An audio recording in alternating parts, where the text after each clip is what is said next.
Hər kəsə salam. Bugünkü mövzumuz yaddaşsızlıqla bağlıdır.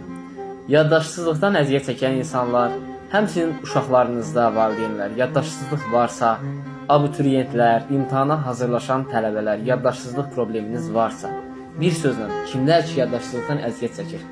Yaddaşsızlıq üçün, beynin inkişafı üçün müəyyən apteklərdə satılan vitaminlərdən istifadə etməyinizə ehtiyac yoxdur. Çünki o vitaminlərin heç birisi zərrə qədər yaddaşsızlığa bir köməklik eləmir.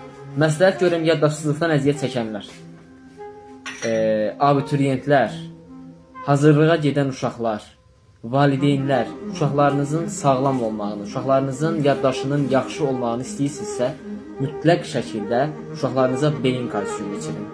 Beyin kalsiyumu yaddaşsızlıq problemini, beynin inkişafını bir nömrəli şəkildə, baxın, bir nömrəli şəkildə deməli təmin edir. İyonlaşmış kalsiyumdur, tam təbiidir.